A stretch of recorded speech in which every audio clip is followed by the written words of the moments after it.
Hello everyone, welcome to Tony Talks. To all our beautiful subscribers, we say thank you so much for staying with us. And if you're new here, we are happy you find us. Please don't forget to like, subscribe, and hit on that notification button so that you will be notified for more upcoming videos. In the comment section, please no derogatory comment. Thank you for watching. Till I'll see you in my next video. Stay safe, stay blessed. I love you. Bye. Justice lọ́tún ààrẹ ṣe inú jì ní táìtù tó bá lọ. Ẹ bọ́lẹ̀ ìrírí ayé àwọn àrùn àìgbọ́n fẹ́ sọ ẹ ló.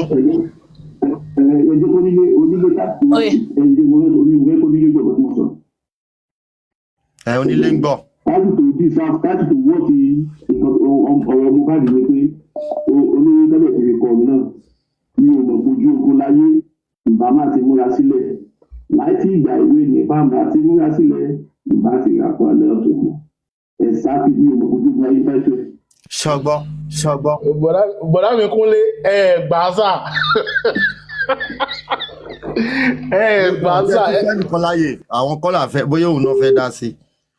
Yínká. Ẹ jẹ́ kí n guess. Méjì ẹyọ kan. Ogún mi ò ní ṣe kó pa mí. Ìkejì.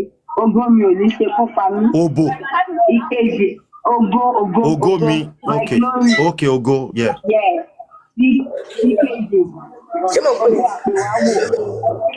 Ogo àtiwáwò. Mariam bá mute. All right. Já òbó yóò gbà. Onílé tú àwọn ẹni ẹlẹ́ni sílẹ̀ tó dè mọ́lẹ̀. Bọ̀dá mi wọn gbà tọ́ máa ti rẹ́dí pé kí n sọ ánsà ìkan sọ fún mi pé kí n sọ ánsà ìmọ̀ adẹ́ sọ. Onílé mi sọ ti tọ̀dọ̀ mi, mo ní Kí ni tọ̀dọ̀ yín jàre? mo ní àtòrí láyé ọ̀ ìjì. Ṣé nígbà tẹ ẹ wọ ẹná tòrí láyé ṣé àwọn ọmọ yẹn wà ní secondary school débi tán fẹ́ gba àtòrí náà wọn? Eléyìí ti kọjá bẹ́ẹ̀. kì í ṣe àtòrí bẹ́ẹ̀ yẹn nà. Ṣé mo pé àtòrí máa ń fi síwájú fi sẹ́yìn ni? Àṣélẹ̀ làbọ̀ abáná nǹkan tí ìyá òun mi ṣe. Òwe yẹn yé mi. Ẹ̀nà òwe ni kì í ṣe àtòrí ẹgbà like that. Kí lẹ rí? ìrírí ayé ò ní fi ni títí kó fi ni pa. Ní táìtù yín gùn bẹ́ẹ̀ yẹn bí ìgbà tẹ́fẹ́ kọ ẹ̀ fi sí. Ìjì ayé fi mí làkàlàkà o. Ìjì ayé fi mí làkàlàkà o. Ẹ̀rọ ẹ̀ka lẹ́ gbogbo ìrírí lé ayé o. ò ní fi ni títí kó fi ni pa. Ọgbọ́n ló fi ń kọ́ ni. Ẹ ó dàn lẹ́kàlẹ́ o. Tèmi Ìyá tọpẹ́. ọ̀rọ̀ Yes, àwọn tó sir. bá ti ṣe ẹ Ẹ máa kú- drop wọn kẹ́lómi máa wá sókè. Ẹ kú ohun ètò ẹjọ́ èmi fẹ́ sọ táìtù tọ̀dọ̀ mi ni o àgbájọwọ́. Àgbájọwọ́ ń bó lọ́rùn àgbájọ òṣèlú. Sọ yà bí ìgbà tí wọ́n fẹ́ lọ gbá bọ́ọ̀lù àbí. lálá tó lókè. Ẹ ló kọ́là.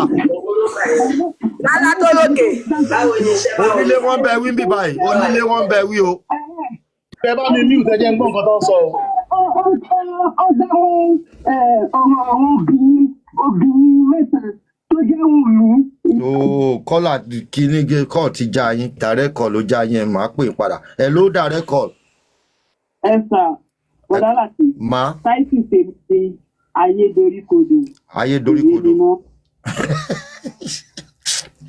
Ayé dorí kodò kò yé mi mọ́. Ibo làwa ń rè o. Ẹ máa good ní orin o. Ẹ fi yẹn kọrin ẹ ṣì. Ó dọ̀jọ́ ó Mọ́mì mi ẹ ṣì. dọ̀. Ẹ ló. Má finú wé. Ó ní má finú wé inú níjìn. Ó yá màmá. Hello? Ẹ ló. Torí pé ó jẹ́ ọ̀rọ̀ àwọn obìnrin, so ó máa jẹ́ pé mo táìsì pé yẹn máa jẹ́ obìnrin àjòjì. Obìnrin àjòjì. Ó dà pé ìfẹ́ make sense. Ẹ já wò ná. Jẹ́ obìnrin àjòjì, wọ́n ṣòro fẹ́. Obìnrin àjèjì. All right. Yes. Ó yá yanjú panelist mo ti mi receive. ò tí sọ̀rọ̀ èmi náà tí sọ̀rọ̀ ẹ jẹ́ kémi sọ̀rọ̀ ìjì ayé. Ó yá. Ìjì ayé fi mí làkàlàkà o. Ìjì ayé fi mí làkàlàkà o. Onílé ẹnu ọkọ ẹ kò sí táìpù tó máa fún iṣu Mohbad tẹ pé kò bá lọ ẹ understand tá a bá sọ pé má finú wénú tó yẹ pé Mohbad ò finú wénú ni kò ní débi tó dé kò ní àní wà níbi tá a wà ní èní. Àní máa ṣe irú show tá à ń ṣe. Àní máa ṣe irú show tá à ń ṣe yìí ó finú wénú ní gbogbo àwọn 15 tó wà nínú ilé tí ò lè sí ẹ tó lè sọ pé nǹkan báyìí ló pa Mohbad ó finú wénú ni. ẹni ẹ ṣe fún explanation yín kẹ tó làágùn jìnnà ẹ jẹ́ ń fún yín ní clue bọ̀ ẹ gbà á clue tí mo fẹ́ fún yín lórí title yẹn ṣe rí title. ilé ẹ̀kọ́ rẹ̀ jọ sáfíkẹ́ tó sọ ẹ̀ ló lè sọ tèmi ìpínlẹ̀. dùgbẹ̀dùgbẹ̀ láyé.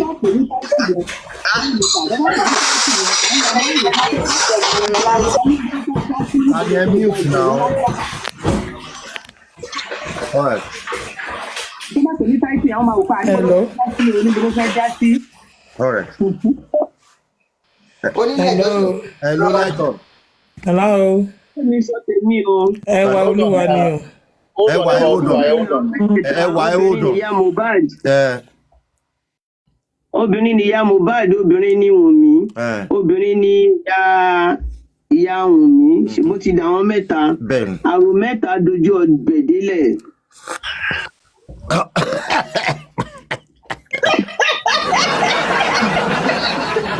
ẹ fẹ́ yẹ kí tí ì pa bọ̀dá mi. Ibo ni mo fi láì tàn gbọ́rọ̀ lọ wọn náà lójú ọbẹ̀ ìdílẹ̀. Ó máa tó jẹlẹ̀ wọ́n jẹ́ kí tí yẹn jomi lẹ́nu ni. Onílé ẹjọ́ ṣé mo lè sọ̀rọ̀ báyìí ẹ jọ. Ẹ hold on kẹ́ tó sọ̀rọ̀ like I said ẹ jẹ́ kí n fún yín ní clue. My turn. Ẹ jẹ́ kí n fún yín ní clue hold on ẹ jẹ́ kí n fún yín ní clue. Ṣé rí táìtù tó bá fíìmù yìí lọ ọ̀rọ̀ yẹn a máa ń lò lóòrèkóòrè lórí platform káàkiri láti fi ṣàwàdà lẹ́ẹ̀mí. So let me start from up again. Ta ló wà lókè yẹn? Kí ni táìtù tẹ fẹ́ fún? Èmi mo wà lókè. Praise the Lord. Mo ti ń dúró látẹ̀kọ̀. Ìgbẹ̀yìn kòtò ọ̀run. Latisneh mi tí mo ti jábọ̀. Ẹ bá mi já wọn bọ́lẹ̀ ìyá ọ̀rọ̀ bọ̀ wọn gbà. Ó yá ẹni tó next sí wọn máa. Ayé ọlọ́mọ kan. Ó yá Paul.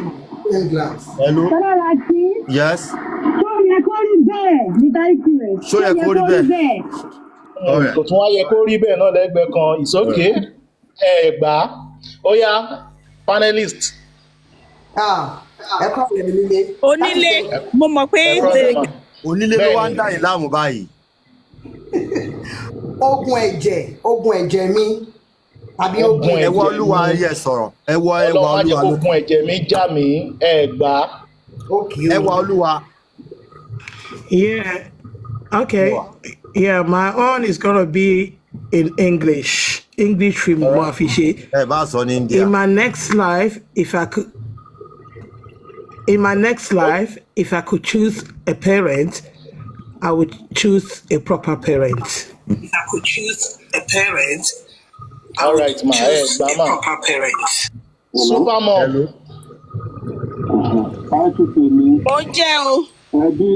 I know the gift is not for me, but wọ́n ní ẹbí ìdààmú onílé gbọ́. Ẹbí ìdààmú ọ̀gbára. Ó yá super mom. Okay, jẹ́ kí n sọ title. Ro kó tó ṣe. Ro dáadáa kó tó ṣe kó má bàa jẹ̀bi gbà. Ó yá sọ mádà wà láàmú sọ. All right. Olórí ẹbí ó dùn lọ èrò sì pọ̀ lẹ̀ ẹ má tí ì jẹ́ kó sọ èrò pọ̀ lẹ̀ èrò pọ̀ gbọ́n kí o pọ̀. Aṣana it's okay. Ó yá ta ló fẹ́ sọ̀rọ̀? Ìrírí ayé. Gbà má. Okay. Onílé transformer òbó Lẹ́kì. Òbó Lẹ́kì fara kí àwọn èèyàn gan fara kí dó ẹ farabalẹ̀ ṣí ẹ̀yin náà fara kí ṣí gbà má. Ẹ farabalẹ̀ ṣí ẹ̀yin náà fara kí ṣí gbà má. Ẹ farabalẹ̀ ṣí. Break ẹ̀ ká lè mú fún.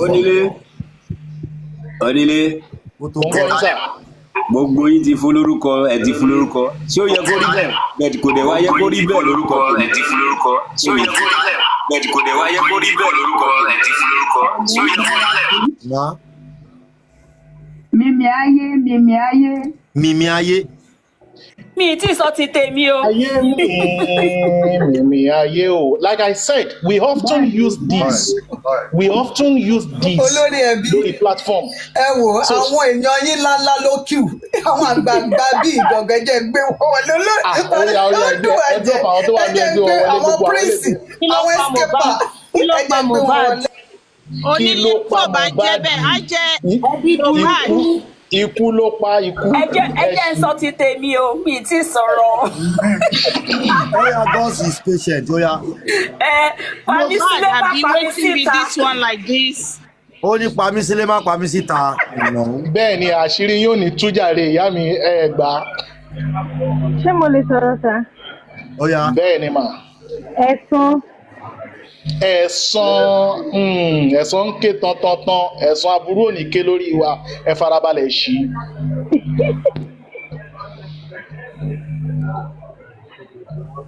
Ọ̀yá ta ló tún kàn? Ìyá ọ̀rọ̀ bọ̀ mo rò pé ẹ fẹ́ gbé àwọn àgbà owó wọlé. Onílé. Yes sir. Ẹ jẹ́ ká náà bá yín dá sí. Escaper. Láìpẹ́ máa fúnró ọ̀rọ̀ bẹ́ẹ̀ yẹn ni pé obìnrin fìdí bayé jẹ́. Ó fìdí bayé jẹ́ bá mi àgbà onítán lórílẹ̀ ṣùgbọ́n ẹ gbà sà. Onílé ó ti pẹ́ tó ti ṣe. Ẹ ti sọ̀rọ̀ lẹ́ẹ̀kan o. So ṣé gbogbo yín ti farabalẹ̀ mọ̀ pé ẹ gbà báyìí kí n sọ̀rọ̀? Ó máa bẹ́tà kẹ́ sọ̀rọ̀ ẹ stop láti máa keep wa in suspense. Ẹ ṣe. Like I said, it is a language we often use on this platform and on other platform. Ṣé rí tó máa ní kí n fún ọ̀rọ̀ yìí ní title, a simple title. The title will be inconclusive. Bẹ́ẹ̀ ni mo sọ fún mi. Nílé ẹ ti gbé wa ní gógó. Bẹ́ẹ̀ gógó náà ló dà. Inconclusive ni title tí mo máa fún. Òjòrò ilé alọ́ba òjòrò. Àbòjòrò náà, òjòrò kọ́ o. Mo title tó wà lọ́kàn mi o. Ìṣẹ̀kẹ́ wá kẹ́tì ẹ̀ kéèyàn kan ti ẹ̀ gbà kẹ́ jẹ́wọ́ bọ̀dá láti kẹ́ fi ṣe weekend. Gbogbo yín ẹ̀ gbà. Inconclusive. Now, ẹ jẹ́ n béèrè ọ̀rọ̀ kan tẹ́ fi lè mọ nǹkan tí mo ní àǹfààní wà fẹ́ni tó bá gba title yẹn gan láti wá sọ̀rọ̀ nípa ìdí tó fi lọ bí iṣẹ́ ìjọ. Èyí ló máa fi ṣàṣemọ́. Tẹ́ bá ní ká wo ọ̀rọ̀ court lórí nǹkan tó ń lọ pẹ̀lú ọ̀rọ̀ Mohbad, inconclusive. Tẹ́ bá ní ká wo ọ̀rọ̀ DNA lórí nǹkan tó ń lọ yìí, inconclusive. Tẹ́ bá ní ká wo investigation àwọn ọlọ́pàá lórí nǹkan tó ń lọ yìí, inconclusive. Tẹ́ bá ní ká wo ti àwọn ẹbí lórí nǹkan tó ń lọ yìí bí olúkálùkù ṣe ń bára wọn jà, inconclusive. So láti ọjọ́ yìí lórí ọ̀rọ̀ kéèsì Mohbad níbi tó ti bẹ̀rẹ̀ àti ibi tó dé yìí, inconclusive ní gbogbo ẹ̀ ṣì wà báyìí. Thank you. Ìdí tí mo fi fún title yẹn nìyẹn. Ẹ ṣé. Kódà title yẹn dẹ̀ wọlé lóòótọ́. Now go to go. Mo lọ bí sẹ́yìn fáǹsì mi. Adé adúpẹ́ mi tá a bá dé. Ẹ jẹ́ ń lọ gbẹ́nu sí máìkì lọ́hùn. Kí n lọ gbẹ́nu sí máìkì lọ́hùn. Onílé ẹ kú ọpọlọ. Ṣé o tó lọ sọ o àti ìrìtú o àdìtú lọ̀rọ̀ yìí o? Ibi tó di sí bá àti ìrìtú o ti ta kókó. Inconclusive. Lady iOS ẹni kí n check comment mi rí nǹkan tó wà mẹ́mà.